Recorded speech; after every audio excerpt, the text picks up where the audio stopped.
এক প্রেমিকের সাথে পরক্রিয়া করে দেখা করতে এসে ধরা খেলেন নানি ও নাতনি। চলুন দর্শক বিস্তারিত জানবো আগে নানির কাছ থেকে। একটু কথা বলি। আচ্ছা, ভালো কথা, আপনার নাতনি প্রেম করছে মানা যায়, কারণ আপনার নাতনির কোনো প্রেমিক নেই, কিন্তু আপনি কেন স্বামী রেখে এখানে পরক্রিয়া? ভাল লাগছে তারে ভাল লাগছে। মানুষের প্রেম ভালোবাসা করলে বয়স দেখে করে, ছোট না বড় দেখে করে না, কারণ ও যত আমার বয়সে ছোট, কারণ আমার ভালো লাগছে। তাই বলে কি নানি নাতনি এক ছেলে এক লগে থাকবো, সমস্যা কি? আমার যদি আছে কিছু লাজ লজ্জা আছে, কিন্তু ছেলে তো আপনার কোনো লাজ লজ্জা নাই আমার, হোক গে। তারপর আপনি আমি তার সাথে সংসার করব। মানুষ কতটা নির্লজ্জ হলে এইভাবে কথা বলতে পারে দেখে নিন। এখন কথা বলবো একটু নানার সাথে। চাচা একটু উঠেন, আমি আপনার সাথে একটু কথা বলি। আমি একটু আপনার সাথে কথা বলতে চাচ্ছি। এই যে আপনার বউ, আপনার নাতু ধরা গেছে এলাকাবাসীর হাতে, কতদিন যাবত এরকম সম্পর্ক ওদের? আমি তো জানি না মা, আমি জানি না মা।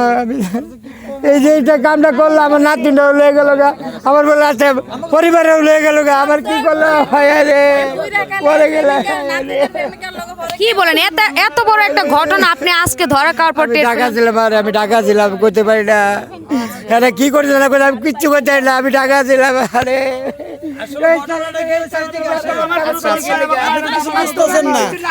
এই যে ছেলেটা দেখতেছেন না, ওরা আমি পছন্দ করতাম, কিন্তু কোন সময় মনে করেন পাত্তা পাই না। কিন্তু যেহেতু আর পাত্তা পাই না, ওরা তো আমি সহে রাহি।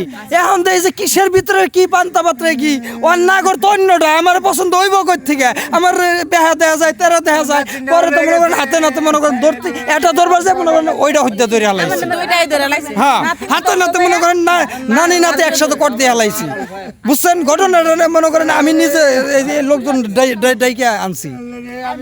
যে যাকে চায় সে কখনো তাকে পায় না, তার বাস্তব প্রমাণ হচ্ছে এটা। এখন চলে যাব সে নাতনির কাছে। আচ্ছা এই যে তোমার বয়সে যে তুমি ছেলের সাথে রিলেশনশিপে অর্থাৎ পরক্রিয়া গেলে এটা মানা যায়, কিন্তু তোমার নানি যে ওর সাথে রিলেশন করতে পারে জানো না আপু, মানে আমরা একটু দেখা করতে আসছিলাম, দেখা করার মাঝখানে তারপরে আমার নানি আমার পিছু পিছু আসলো, আমার নানি ওরা দেখে পছন্দ করলো, আমার নিয়ে চলে আসলো, গ্রাম দেখলো, দেখে আম করে বাঁধতে রাখলো, এটাই।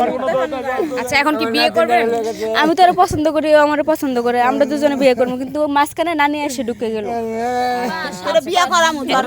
এখন আপনার নানি তো ছাড়বে না ছেলেকে, আপনার নানিও নাকি বিয়ে করবে, তাহলে আমি কি করবো? আমার মোটরসাইকেল উপায় নাই, বুড়া বেটা দোকানদার ঢুকে গেল।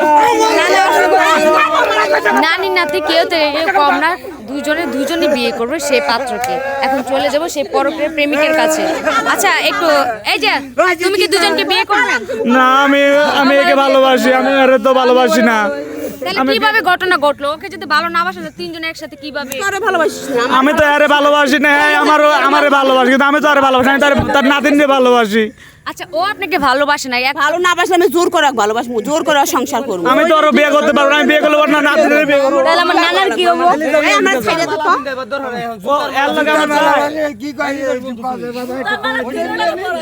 দেখতেই পাচ্ছেন চোখের সামনে কি ঘটনা ঘটে গেল।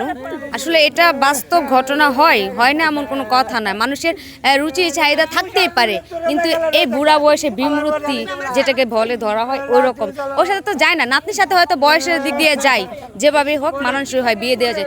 উনি যে কাজটা করছে এটাকে ঠিক করছে? একদম না। উনি চিন্তা করেন নাই গ্রামের মানুষের কথা, উনি চিন্তা করেন নাই নিজের মান সম্মানের কথা, যে কারণে উনি এই কাজটা করতে বাধ্য হয়েছে। আর আমাদের এই গল্পটি সম্পূর্ণ বানানো, শুধুমাত্র আপনাদেরকে বিনোদন দেওয়ার জন্য। আবারও নতুন কোনো গল্প নিয়ে আপনাদের মধ্যে হাজির হব। ততক্ষণ পর্যন্ত সবাই ভালো থাকবেন, ধন্যবাদ।